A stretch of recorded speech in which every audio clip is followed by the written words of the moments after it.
Get ready to hear the truth about America on a show that's not immune to the facts with your host, Dan Bongino. You know, let me tell you kind of a funny story. So I'll do a weekend update, but this is just kind of out of left field. I get a call from a media reporter last week, and he wants to talk about how stories bubble up in the whole MAGA ecosystem, of which obviously we're the biggest portion of it. We're just the biggest show, so that's just a fact. So he calls me. It was an Axios guy, and we'll see what they write. It's probably going to be the same piece, but whatever, we'll see. But I've started to talk to some of these people more, and the logic behind it is this. Excuse me, my voice is still struggling from the inaugural crud that went around last week that everybody got. But the gist of every piece, of course, is going to be these right-wing crazy conspiracy theorists, whatever. They write the same piece every time. But I figure I might as well get my shots in too, So we'll see what they write. But he wanted to see how these stories percolate up from the MAGA ecosystem up into bureaucrats, politicians, maybe even Donald Trump, right? So it's fascinating to watch our... hold on. I should have had this close. Our rock'em sock'em robots theory of Donald Trump? It is fascinating here.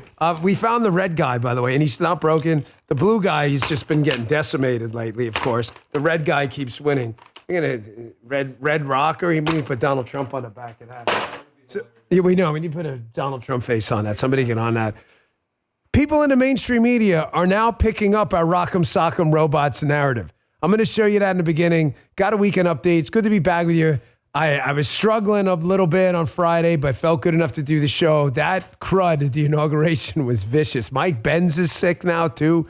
I don't know what was going around. Did the Biden team on the way out spray the sky with some deadly pathogen or something?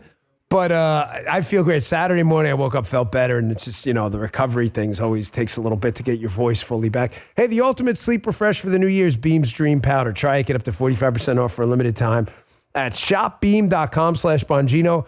Use code Bongino at checkout. Today's show also brought to you by Patriot Mobile, who may have won the election, but restoring this great nation, we're only in the beginning stages. Now's the time to take a stand. Patriot Mobile is leading that charge. As America's only Christian conservative wireless provider, Patriot Mobile offers a way to vote with your wallet without compromising on quality or convenience. Patriot Mobile isn't just about providing exceptional cell phone service. It's a call to action to defend our rights and freedoms. With Patriot Mobile, you'll get outstanding nationwide coverage because they operate on all three major networks. If you have cell phone service today, you can get cell phone service with Patriot Mobile with a coverage guarantee. The difference is every dollar you spend with Patriot Mobile supports a company that believes in the First and Second Amendments, the sanctity of life, and our veteran and first responder heroes. Switching's easy. Keep your number, keep your phone, or upgrade. Their 100% U.S.-based customer support team will help you find the perfect plan. Right now, go to patriotmobile.com/Dan or call 972-PATRIOT and get a free month of service with your promo code Dan. Switch to Patriot Mobile today. Defend freedom with every call and text you make. Go to patriotmobile.com/Dan or call 972-PATRIOT. Hook them up, Patriot Mobile. All right, fellas, Monday show. Let's go. First bell of the week. So it is good to be back with you all. Had a really busy weekend. A quick weekend update. I don't do it often, only on Mondays. Don't want to bore you with my stories, but sometimes they're interesting.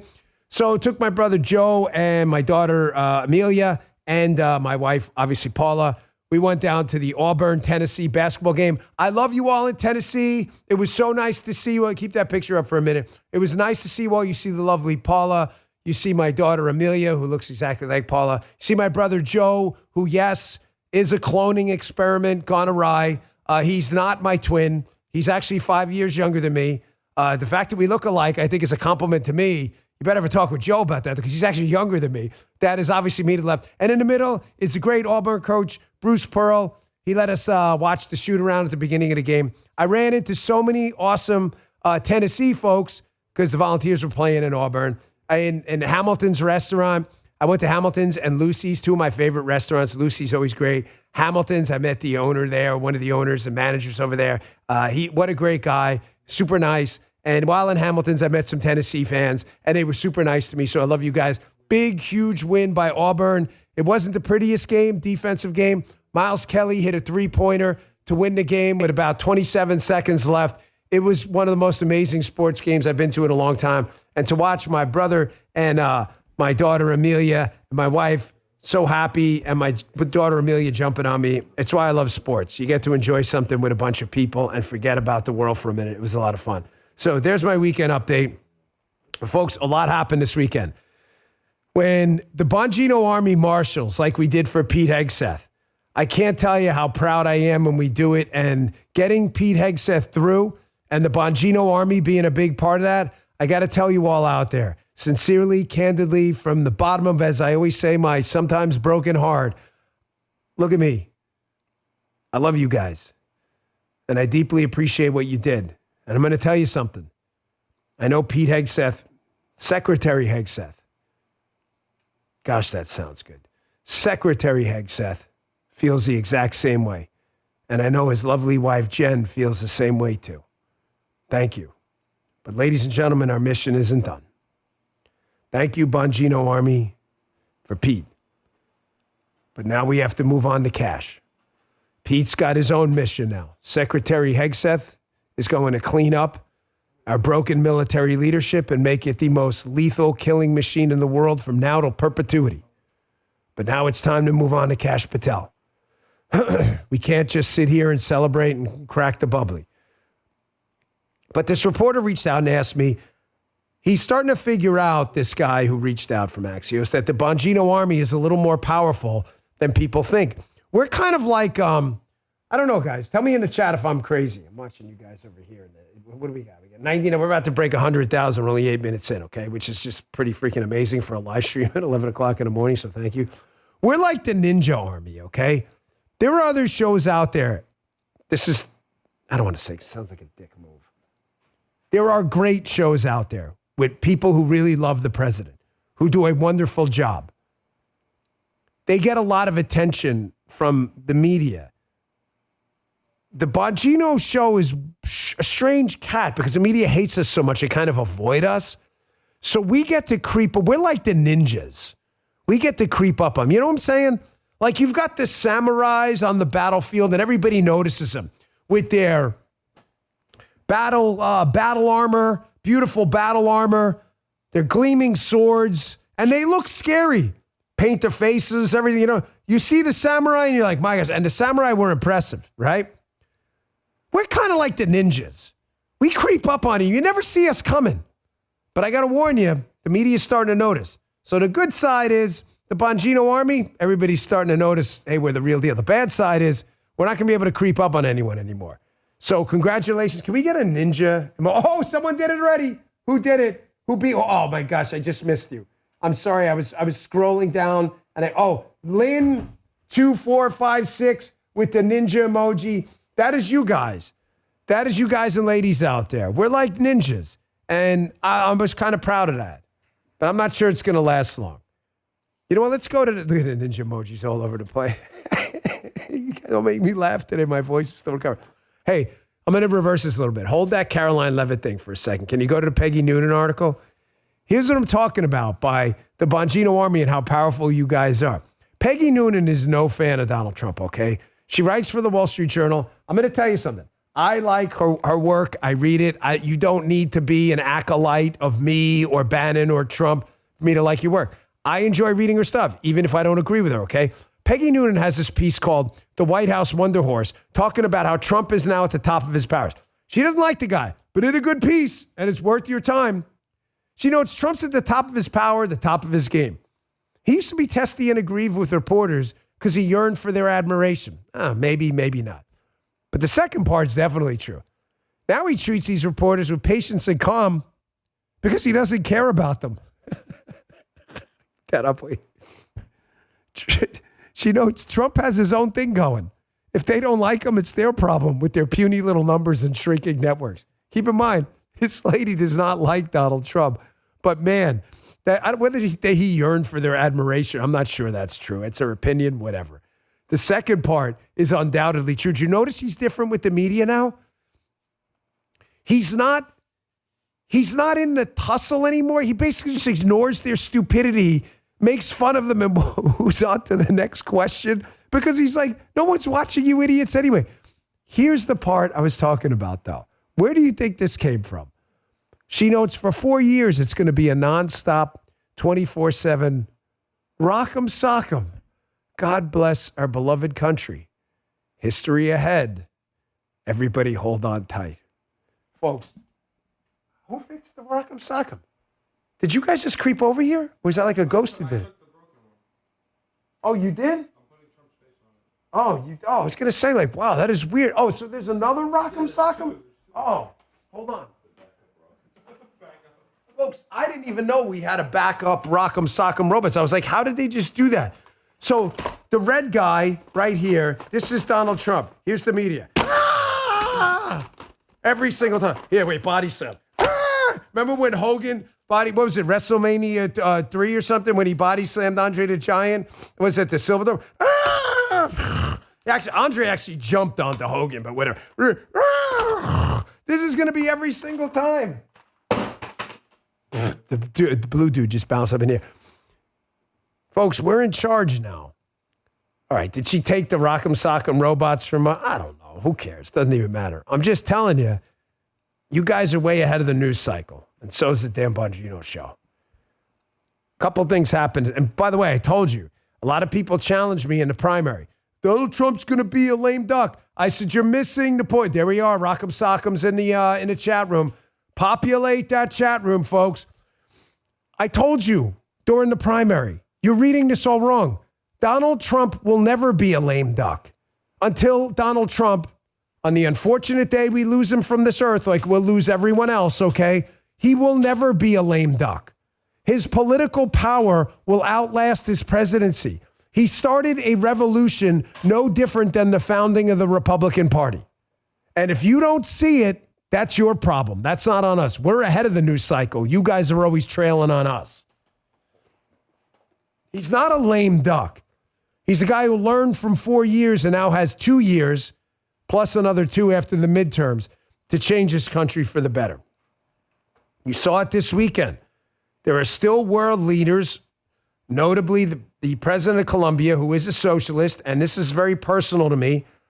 My wife was a Colombian citizen up until 10 years ago. She's now a U.S. citizen.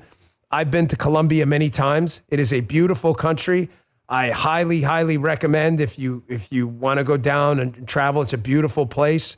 Casca Viejo is incredible to visit. Colombia is an amazing. By the way, it's spelled with C-O-L-O. A lot of people are spelling it C-O-L-U. It's C-O-L-O.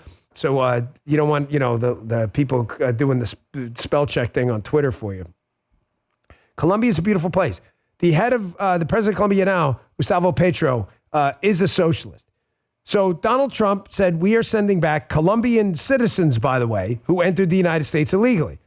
We do a lot for Colombia. The simple answer and the correct answer and the right answer for Gustavo Petro was, okay, we will take care of our citizens. No different than if an American had done something wrong in Colombia and was in the country illegally, they sent him back. We would take care of it here. But that's not what Gustavo Petro decided to do. He said, no, you're not going to land that plane of our citizens here. He doesn't understand this is the around and find out presidency, and Gustavo Petro is in a stage 1 of effing around, and he just found out. Caroline Levitt notes on her tweet, the Colombian president who decided they would not basically let the flights land has now agreed to all of President Trump's terms. Ladies and gentlemen, President Trump, what's the word I tell you all to remember about President Trump every single time? He is transactional. You understand? Transactional. He does not get emotional. He gets passionate. That's not the same thing. He does not get overly emotional about things. I should say, he doesn't, let me describe better. He doesn't let his passion dictate and his emotions and passion override his transactional nature. These guys are criminals from Colombia, invaded our country illegally. Well, why are we keeping them? Send them back to Colombia. He doesn't want to take them. Okay, tariffs on the country. Okay, now he wants to take them. Okay, thanks. Move on. I'm telling you, media people, others, we said it a couple weeks ago. Language alert, man. This is to fuck around and find out presidency. I'm not. Are we going to win another 4 years? All I'm telling you is the media and commies and socialists out there, You are stuck with us for 4 years, and you better get used to the find out portion because you're barely in stage 1. You're getting ready for the find out portion if you're a military leader too, obsessed with DEI and not obsessed with lethality. Our military is one job. There's the bad guy. Kill them before they kill us. That's their job. That's why they're freaking out about Pete Hegseth. Thank you to the Bongino Army again. Secretary Hegseth in charge now. Moving on to cash. We got to get that done. But I want you to listen to this. Secretary Hegseth at his swearing-in ceremony spoke briefly about his 3 principles for the military. It's short, it's about a minute, but it's worth your time. This is a clarion call moment. I want you to listen to all 3 of these things. And if you're not a crazy, sick, liberal lunatic, tell me which one of these 3 you disagree with. Check this out. We will put America first. We will bring peace through strength. And the 3 principles I talked about are what we will bring to that Pentagon. Restore the warrior ethos in everything that we do. Rebuild our military. And reestablish deterrence. We don't want to fight wars. We want to deter them, as you said. And we want to end them responsibly. But if we need to fight them, we're going to bring overwhelming and decisive force to close with and destroy the enemy and bring our boys home. We are not going to prolong wars. We are not going to prolong wars by running politically correct outs. We are going to do everything we can to stay out of wars. And we should. Pete Hegseth is not what we would call an interventionist in the traditional, I hate the term, neocon way. Pete Hegseth, however, is not stupid and realizes the United States does have to secure sea lanes, open trade, open travel. The world requires it. And if you're going to F around with us, you are going to find out. But what Pete is saying is you're going to find out quick, shock and awe. You're going to find out quick, and it is going to be decisive. There's not going to be any more dicking around. It's not going to be any more PC wars. There's going to be overwhelming force, and the enemy is going to die quickly. That's it. Pete's 3 principles there. Secretary Hegseth. Sorry, it's going to take a little getting used to. No, I promise you, 0 disrespect intended. And it's not one of these humble brags. Oh, I know Pete. A lot of people know Pete. It's Secretary Hegseth. It's proper. It reminds me of Fox Connor's Rules of War. Fox Connor's Rules of War, very simple. And I encourage the Secretary and others, they know about them. They don't need to hear them from me. But digest all of them. Never go to war alone. Never go to war for long. And never go to war unless we absolutely have to. You apply those to Secretary Hegseth's now 3 principles here of lethality and how we're going to build our military. And we're going to not only build up our military, but if we get involved, we are going to get involved to win and win decisively. And ladies and gentlemen, you got an unbeatable formula in the world's greatest military to establish American dominance again. Here was President Trump on the confirmation of now Secretary Hegseth. Quick 20 seconds on it. President Trump gets it. He knows he picked the right guy. And thank you again, Bongino Army, for getting this done. You guys and ladies are the best out there. Listen to this. Check this out. Honored to have Pete. I think Pete's going to be a great Secretary of Defense, Pete Hegseth. And we're honored to have him. I apologize. I couldn't hear you. Did you say you were speaking to him on the phone? No, I did speak to Pete, yeah, in the plane, in the helicopter. I think Pete is going to be a great Secretary of Defense. Are you disappointed that McConnell voted no? I didn't even know that. No, I don't know that. I just heard that we won. Winning is what matters, right? Catch up in the chat. Mitch McConnell and will always be a sellout, traitor to the U.S., and snake in the grass. Of course, McConnell voting no on now Secretary Hegseth. McConnell's all about party unity until it's about McConnell, and he can make a fake statement. McConnell's a fraud. He's always been a fraud. Sick of McConnell. A couple of good things he did, the filibuster fight, that's it. But it doesn't compensate for his attacks on people like Mike Lee, Ted Cruz, and elsewhere. I'm tired of him. Murkowski, of course, a total joke. I'll keep telling. By the way, whoever is the guy on Twitter, because I follow a lot of your traffic guys. This is like an interactive type of show. I want to make sure you guys and I are vibing. Who said Dan Bongino said Collins is great or Collins shouldn't be primary to some. Do you guys remember that on the show? Can you pull that segment for me? He's like, no, we can't because that segment never happened. That's not what I said. Because then 1,000 people respond, I never trusted that guy. Well, that's great because I'm not that guy, so you can trust the other guy. My take on Collins is this. Nothing to do with you had a primary, you'll go right ahead. My take on Collins is we have enough We have a limited amount of political capital to get things done. Wasting a lot of time on Collins in a blue state is not the best way to move the ball forward when we can spend a lot of time and effort getting rid of Murkowski and McConnell in freaking red states. That's what I'm saying. Nobody ever said don't ever primary. Where did you hear that on the show? If you can pull that, I'd be quite impressed because it never happened. I'm not defending Collins. She's always going to screw us over. But you're not going to do any better in Maine. You want to go up there and spend $1 billion on a seat we're likely going to lose rather than getting rid of McConnell and Murkowski and getting real Republicans in there. That's your call. Do you not trust the plan? The plan I told you in the last election, did it work? Everybody we had on the show, Bernie Moreno, John Tester, these guys won. Dave McCormick. Trust your boy. By the way, I got a little piece of Americana coming up for you. America is so back, you have no idea. Did you hear this thing over the weekend? Stand by, I'm going to get to that for you. Hey, yeah, do you know there's a victim of identity theft every 3 seconds? What has 2 thumbs and had his identity stolen too? This guy, they stole my American Express card number years ago and started subscribing to a bunch of, I was living in Maryland at the time, and they started subscribing to a bunch of real estate programs. It was a train wreck. It's Identity Theft Awareness Week. It's the perfect time to protect your identity with the company I use, LifeLock. I've used them forever.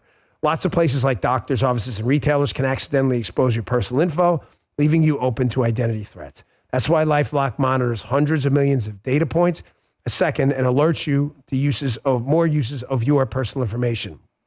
I get a text, they call. If you do become a victim of identity theft, LifeLock has a professional restoration specialist with the experience and know-how to fix identity theft issues, guaranteed, or your money back. Plus, plans include the $1 million protection package, with up to $3 million in coverage for the most comprehensive plan. Protect yourself with the company I use on Identity Theft Awareness Week and every week of the year with LifeLock. Been using them for a long time. Save up to 40% off your first year at LifeLock.com/Bongino. If you don't have it and you get your identity stolen, you're going to regret it. That's LifeLock.com/Bongino. Save up to 40%. Terms apply. LifeLock for the threats you can't control. Thank you, LifeLock. They've been good to me for a long time. Saved me a lot of grief after that disaster. Folks, just quickly, America is so back, and it is a Monday. I actually enjoy Monday because I've got bottled up energy from the weekend, as you can always see, and I enjoy the weekend update. But did you see that? Does anyone know who this young man is? I was going to say kid, but this young man is. He's playing the national anthem like Jimi Hendrix style at a school auditorium. And man, reminds me like Jimmy Page, Jimi Hendrix. You guys see this? Take a little quick listen to this thing.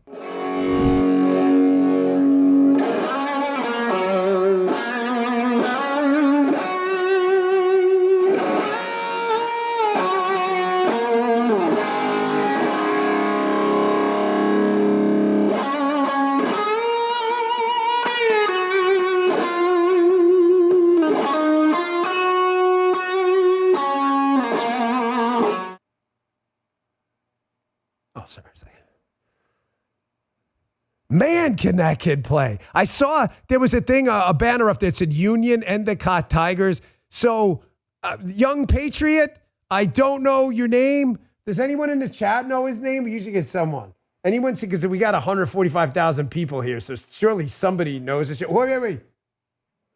Stevie, is that his name? Is that right? I don't know. If you guys know this guy, just send him our love. That is just an amazing piece of Americana right there. It goes on. You should see it. I think I retweeted it on my X feed. So America's back. Want to get you in the mood on Monday. We got a lot more to talk about. Not just Pete, not just what happened in Colombia, not just the Rock'em Sock'em Robots Peggy Noonan article.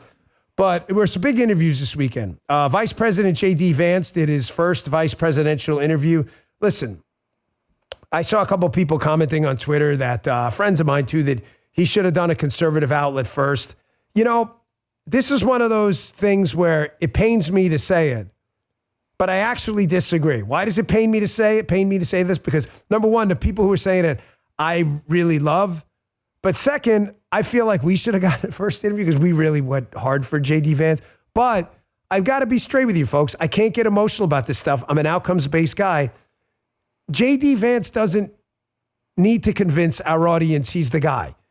He needs to convince a squishy 5-6% of the population to get behind this legislative agenda.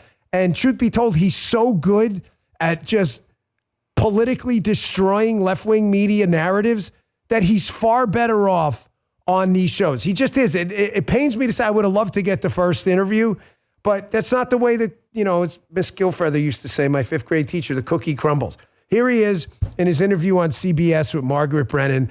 And again, just absolutely destroying this ridiculous narrative that because immigrants partook in the creation of the United States and its wealth, which happens in every country on earth, that we're then obligated to continue a destructive and dangerous immigration policy. These two things are non sequiturs. Margaret Brennan thinks she got it. She gets him on this one. Watch JD just blow this thing out. Check this out. This is a very unique country, and it was founded by some immigrants and some settlers. But just because we were founded by immigrants doesn't mean that 240 years later that we have to have the dumbest immigration policy in the world. Thank you, JD. And you know what I find fascinating about this question? This is how you're going to address this, okay? Well, that sounded sounded like a kind of a dick there. This is how you should address this with your liberal friends, if you have any left. We're a country built by immigrants. Well, no kidding. They did play a role in creating this country. As JD accurately said, there were some settlers, there were Native Americans, there were other people here. Every country on earth has had people cross the border, and we're naturally, travelers, and a lot of people can be very nomadic. Okay, this has nothing to do with anything. The question is, what's the most effective immigration policy for the United States? But that's not the point. When they bring up the country was built by immigrants, you know what you should say to them? You ready? Write this down. It's fascinating how you guys only seem to like history when it fits your narrative. Crazy, right? Chat, tell me I'm wrong. Every other bit of our history, positive and negative, they want to wipe out. Everything. Statues, the Civil War, even though we fought for people's independence. Other people fought against it. Right, but the good side won. The good side won. They don't care about our history at all. They want to wipe all of our history clean. Until it comes to a narrative that we should have open borders, they're like, oh, no, the place was built by immigrants. And here's another one. I didn't even think of this. They're always talking about white rage and white privilege.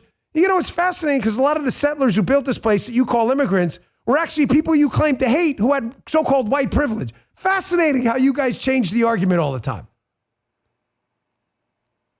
JD is right. Vice President Vance. 100% right. Dumbest freaking policy ever. Here's another big LOL moment.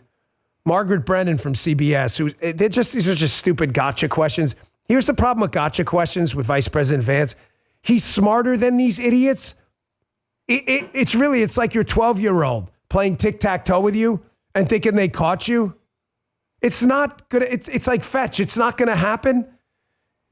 Here she is ridiculously trying to claim that immigrants from some of these terror-prone countries are somehow vetted as if the Taliban has like a DMV crime system where they can go into full terror databases and vet people before they come here.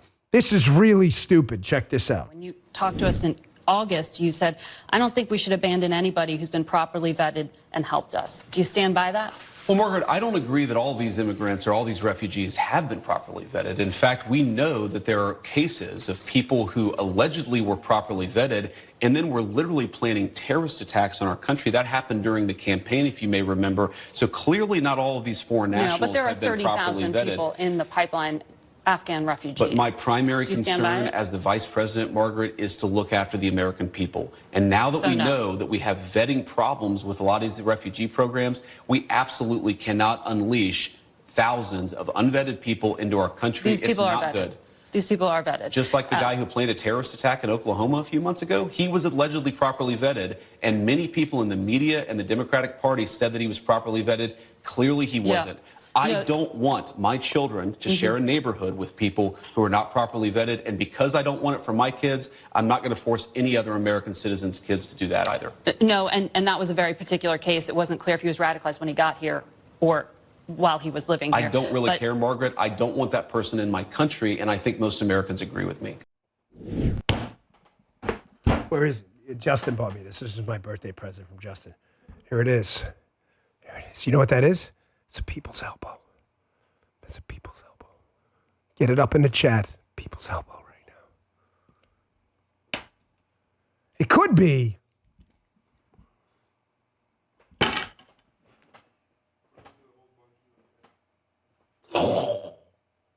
You know what this is? He got me this one. This Karate Man. I don't know what it is. Maybe it's both. Maybe it's the people's elbow. Then she gets up all days and Karate Man strikes after that.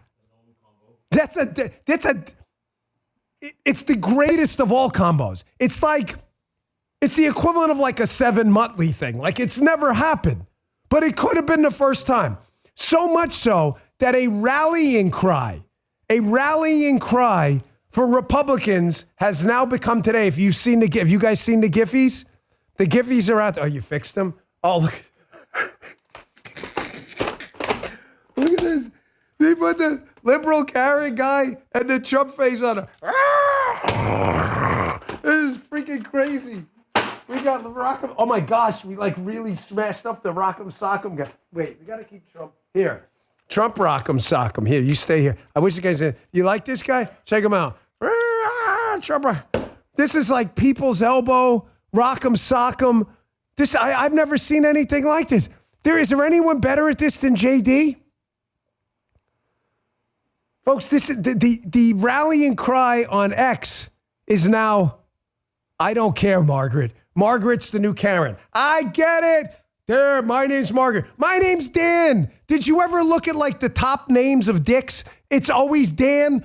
I'm sorry. I like my name Dan, but people say most people with Dan are dicks or assholes. So I get it. I totally get it. But I'm sorry. Margaret's may be the new Karens. Karen is getting a reprieve. I don't care, Margaret has become the new rallying cry for Republicans. What do we care if he was radicalized when he was here over there? He shouldn't have been here. Is that a hint? You should have said something. Weren't you? We're not. You know what you should have said, Guy? You should. You should have been like, how did you feel this weekend? Didn't you have a problem on the trip? I'm sure JD's mind was really clear because he... No, you're stretching on that one. All family farmer, folks. I'm reading my own spot. I don't really care what they say. I'm sorry. They saved me again this weekend. I kid you not. So I call my doctor, right, like Wednesday or so. I got the inauguration crud. We do a little tele thing, get some tests. I'm not going to tell you what because it really, but it wasn't COVID, so you know. But he's like, that's pretty rough, okay? I kid you not. This is not a joke. You know, I don't mess with sponsors and stuff. He's like, I'm going to prescribe you some of these antivirals and some other stuff to get you through this because it's, could get rough the next few days. I said, Doc, I may be on the road, but don't sweat it. I already have the stuff here because of my buddies at All Family Pharma. Totally not messing with you. You want to get life-saving medications like ivermectin, antibiotics, hydroxychloroquine, blood pressure meds, you name it. No hassle, no red tape. Once you qualify per prescription, All Family Pharma delivers fast, 2 to 4 days or even overnight, even if it's urgent. Stock up now like I did because I wasn't going to be able to get to a pharmacy and be ready for anything. How do you do it? allfamilypharma.com/Bongino. All Family Pharmacy makes it simple. Customize your order, get a comprehensive package tailored to your needs. You don't need to see a doctor. They'll evaluate your requests and provide the prescription that's right for you. It's healthcare that works for you, not against you. Be proactive, not reactive when it comes to your health. Here's what you need to do. Write this down. Go to allfamilypharma.com/Bongino. Order online. Use code Bongino10 for 10% off your entire order. Don't wait. That's allfamilypharma.com/Bongino. Code Bongino10 for 10% off. Check them out. Thank you for saving my butt again. All Family Pharma. All Family Pharma. It's price not intended as a substitute for professional medical treatment or advice. Consult with your healthcare provider. And our last sponsor, before I tear up the airwaves with another 30 minutes of content here and a radio show, because that's what we do. He's like, are you tired? No, I'm not. You know why? because we had our Beam Dream powder last night. If you don't sleep good, you're definitely not going to recover from sickness. And you may get sick because poor sleep takes a toll on your life. That's why I'm always excited to talk about Beam's Dream Powder, a science-backed nighttime blend for sleep that's clinically shown to improve sleep and help you waking up refreshed. They sent me some a while ago. It's a game changer. Now as I look ahead to 2025, I want to keep the momentum going. Beam's Dream Powder is a part of my nighttime routine. Makes a big difference. Other sleep aids can cause the next day grogginess, but Dream contains a powerful all-natural blend of reishi, magnesium, L-theanine, apigenin, and melatonin to help you fall asleep, stay asleep, and wake up refreshed. The ultimate sleep refresh for the new year. Try Beam's best-selling Dream Powder and get up to 45% off for a limited time when you go to shopbeam.com/Bongino, shopbeam.com/Bongino. Use code Bongino at checkout. Shopbeam.com/Bongino. Code Bongino for up to 45% off. Thanks, ShopBeam. Dude, how did you get the Trump face on here so quick? Did you cut that out over there or something? That is, look at that. Can you guys see that? You can see that, right? That is pretty awesome. We have our own Rock'em Sock'em robot guy with the Trump face. This is dedicated to Mr. President. I know people give you a lot of stuff, but if you want to sign this, we will auction this off again and raise more money for charity. I'm still going to auction off my Inauguration Day show. I got to set that up with Guy. We're all going to charity. We cut that check to Samaritan's Purse, by the way, for the baseball, $55,000. Samaritan's Purse sent us a lovely thank you letter, but it's not me. The gentleman who bought the baseball, that was their money. We're just the conduit. But if we can raise money for charity, you ever want to sign this, Mr. President? We will. I'm telling you, this thing will raise $75,000. We'll give it again to Samaritan's Purse. As up to you. But no one's going to pay $75,000. Maybe if Justin signed it, we'll get $5. What do you think? If he doesn't sign, we'll have Justin sign. We'll see how people want him. It'll be a slight discount. Mexico is refusing to accept U.S. deportation flight as Trump's immigration overhaul gets into full swing. We saw this story in the New York Post. Listen, guys, I'm just going to repeat over and over again. This is the Rock'em Sock'em presidency, and it is also the FAFO presidency. I get it. It's sarcastic. It's kind of meant to be, in some ways, humorous and entertaining as part of the educational portion of the show. But I am dead serious at the premise of it, that Donald Trump is not kidding around. And if you know Donald Trump, even casually, the way a lot of people do, including some of the people here, he was never coming to office to mess around for 4 years. He was coming into office to change this country. And if you're not ready for the FO portion, he's going to make you ready real quick. Here's what I love about this combo. And when I say this combo, I'm talking about Vice President Vance and President Trump. They have these contrasting styles, and it's absolute political gold to watch. You've got, JD, who's kind of just this methodical, I really don't care Margaret guy. And then you've got President Trump, who is the necessary bulldozer, that kind of bull in the china shop we really, really needed. And the contrast in styles is absolute gold. Having said that, though, I think the Trump bulldozer style, one of the things that's lost about President Trump, and again, I don't want to over-exaggerate my relationship with him. I hate that. That drives me freaking nuts. I told the Axios guy that. I know him enough to have seen what he's like behind the scenes. And Scott Adams, Dilbert, the famous comic Dilbert, he tweeted this out, and man, did this ring my bell because he's so right. It's one of the Trump attributes that's frequently overlooked. And he notes that Trump's least appreciated superpowers is listening skill. Everyone who experiences it comes away impressed. He never interrupts. He's always focused and genuinely caring. I don't want to spend a ton of time on this, but it's an important point, and I want to spend enough that you don't miss this. If you were ever with him alone, and that's only happened, and when I say alone, I mean there's not 1,000 staffers around. I mean like you and him. Because he's never really alone, Secret Service and everything. But you get my point. If you're ever with him on a one-on-one, which I've only been a couple times, you know this is true. He will sit there at a dinner table with you, like we did in Bedminster, and he will intently listen to everything you're saying, and he is so eager to let you know he's listening to you that he'll ask questions that I don't even know if he really wants. He just wants to make sure you know he's listening. I don't know if that makes sense.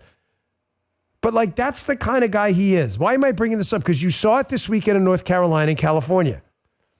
You don't see him and Melania go into the devastated areas of North Carolina, Hurricane Helene, right? And you don't see him making the event about him. He makes the event about other people. How can I prove it? He's got a microphone and the entire world listening, and he goes, hey, you want to come over and tell your story? He does it all the time. Folks, that's who Donald Trump is. You know, his candid, frank, non-emotional, kind of transactional nature, the actual sympathetic side of him gets lost often. But I want to get back to the transactional bulldozer side too, because that's important.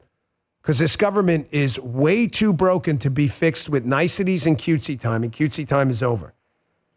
There are California Democrats out there who created the conditions for this devastating wildfire with a bunch of policy initiatives, whether it's on water, bureaucratic management of the water supply, the lack of burn control. It will only lead to another disaster. For the United States government, and granted, by the way, California taxpayers are taxpayers too. That's the way it goes. However, for the federal government to give federal money to a California government that is only going to create more danger for California citizens is not helping California. So Donald Trump wants California to clean up its election system so they can vote for people who will change things, but it also wants them to he wants them to fix the water, or we're going to pay them to create conditions for more fires. Here's transactional Trump like, you know what, we'll consider some of this disaster money, of course, but you guys are going to have to fix some of these problems first. And I say, good for transactional Trump. Check this out. Funding to Los Angeles because of its sanctuary city policy. I want to see two things in Los Angeles: voter ID, so that the people have a chance to vote, and I want to see the water be released and come down into Los Angeles and throughout the state. Those are the two things. After that, I will be the greatest president that California has ever seen. I mean, look, he's got Newsom right next to him. Dan, he hates Newsom. Newsom hates him. Guys, I want to sound like an asshole, but I can't tell you this enough. Donald Trump is passionate, but he does not get emotional. You know what a passionate but overly emotional person does? I want that guy out of here. And he makes a big deal about it. You know what Donald Trump says? This guy wants money from us. He wants my ear for a few minutes. All right, he's going to listen to this press conference in front of the world, and he's going to make sure he hears all this stuff. Newsom came, greeted him at the plane. That was actually before he went out there. It wasn't Newsom, but you get the point. This is his conditions. That was before he left in North Carolina, so excuse me. But Newsom came out there. He is a totally passionate, non-emotional guy. Newsom wants to come out there and visit him unexpectedly. Whatever, fine, cool. Here are my conditions. Here he is again, confronting a number of Democrat congressmen.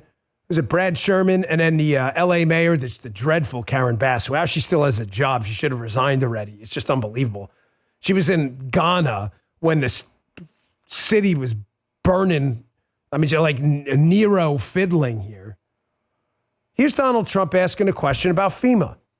Folks, this is a real question that any transactional businessman would ask. Like, FEMA's screwed up the last 4 or 5 big disasters, okay? They could have handled this thing a lot better. It's overly bureaucratic. The money flows in all the wrong directions. Trump's asking a serious question here. Like, why is the federal government managing local emergencies? Why aren't the locals, maybe with federal support, managing local emergencies? Why is the money flow? I'm not saying the locals aren't. I'm just saying, why is the money flow top down when it should be coming from the bottom and staying at the bottom with the people who are hurting there? Listen to this. Check this out.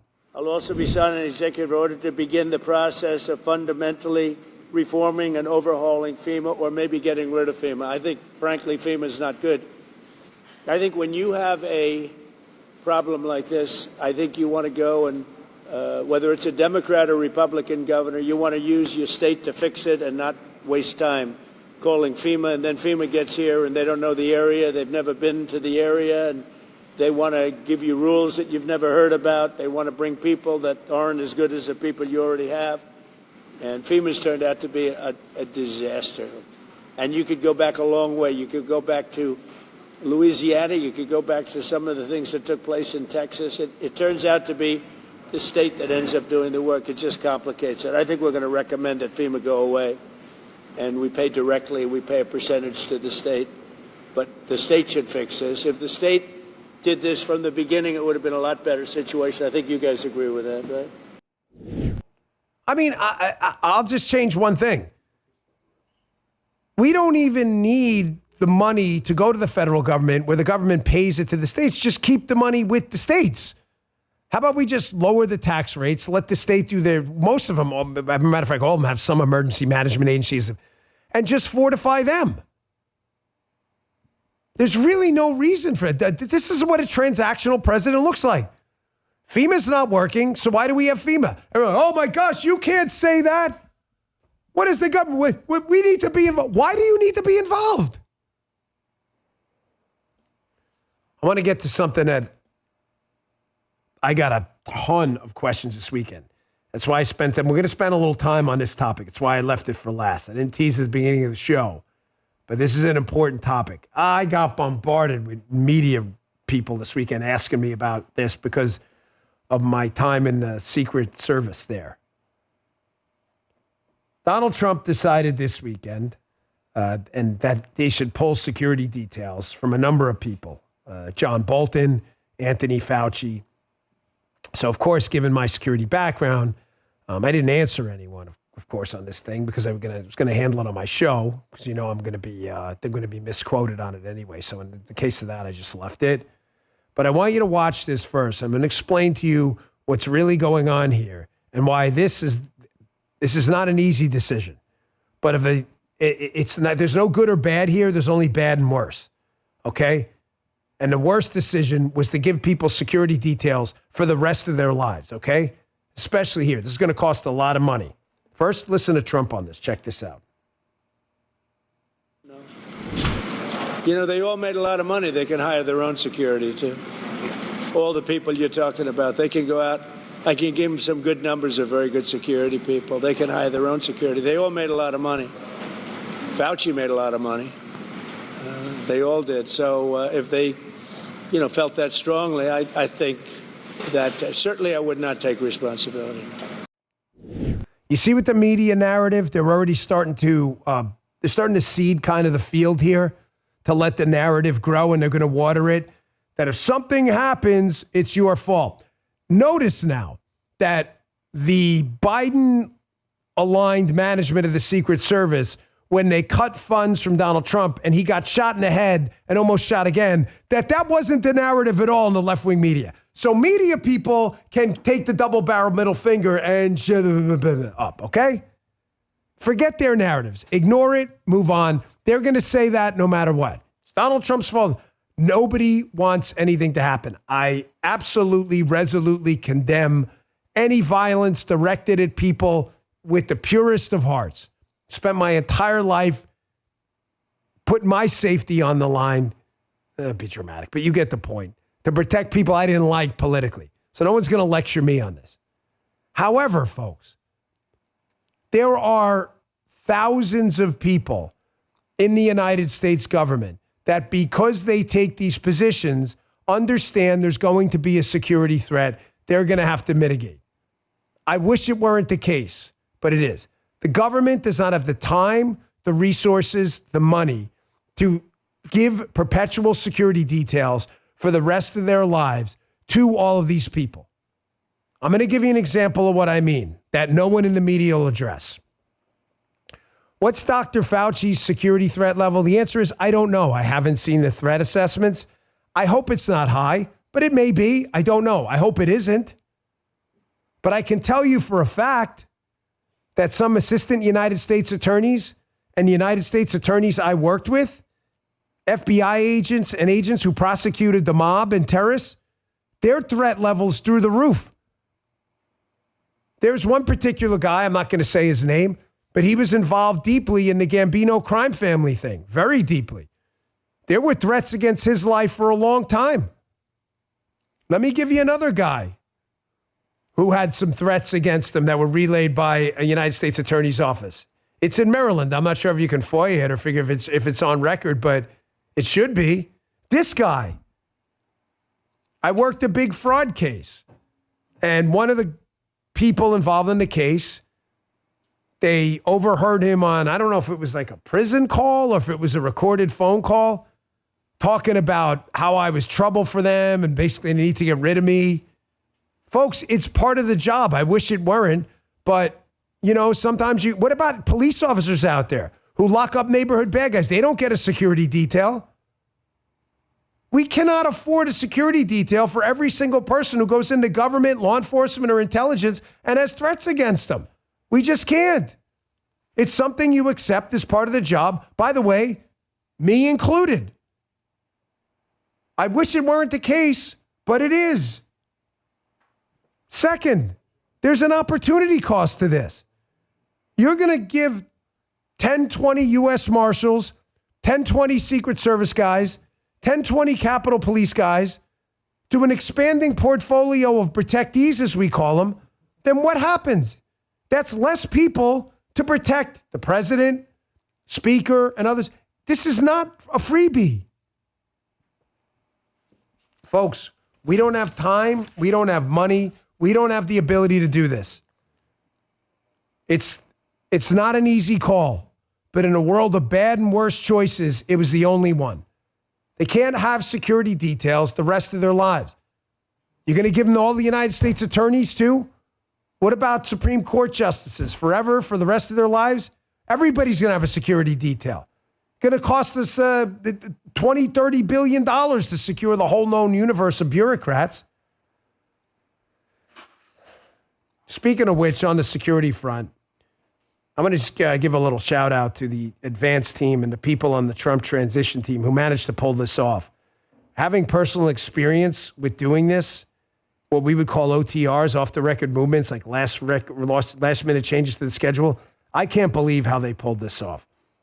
There's a story in the Daily Caller. Henry Rogers, good guy, good reporter out there, talks about how they basically took about 3 or 4 days to transform the inauguration from an outdoor to this indoor event in a rotunda, and how a group of young Trump staffers executed his inaugural vision.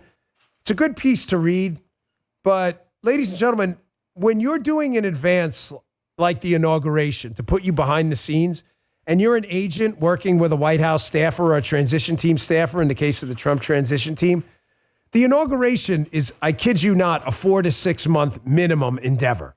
It is a massive enterprise.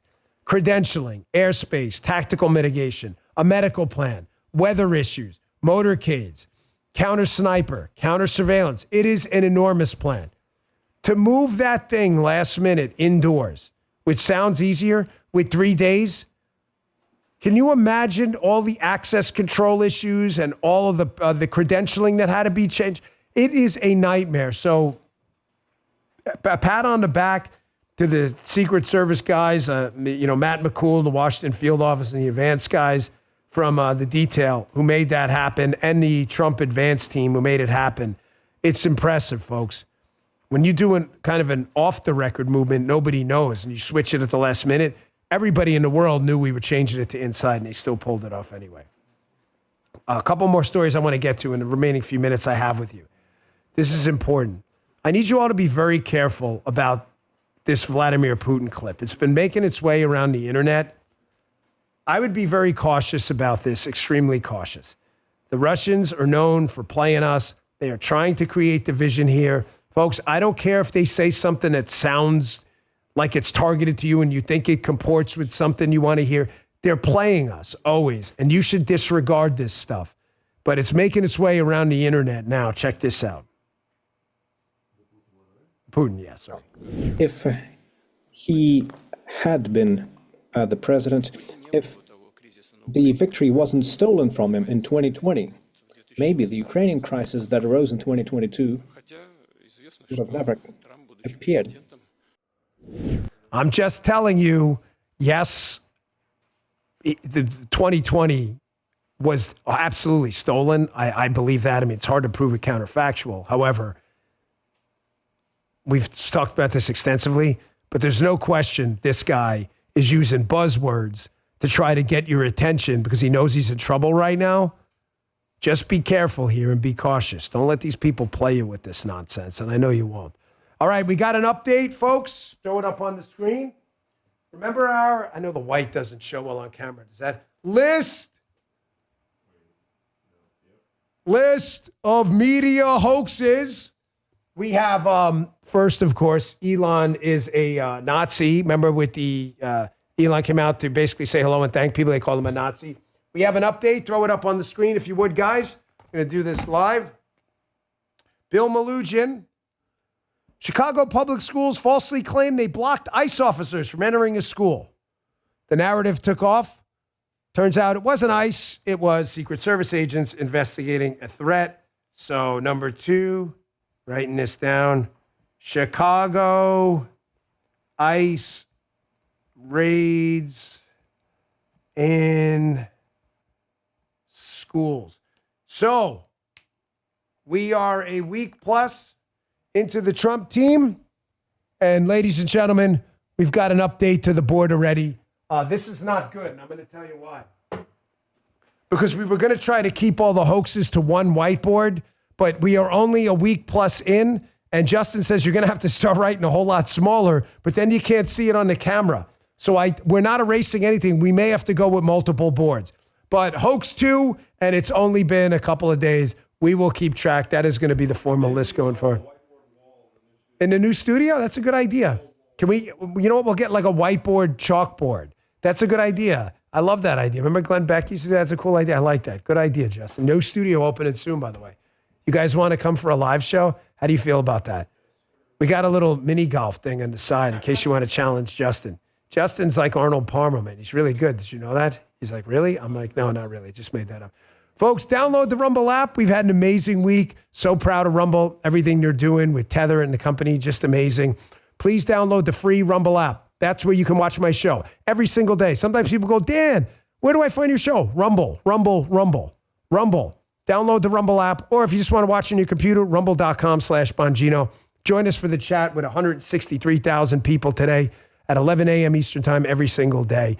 Also, give us a follow on Apple Podcasts and Spotify. We deeply appreciate it. See you on the radio show here in a few minutes and back here live tomorrow at 11 a.m. See you then. You just heard The Dan Bongino Show.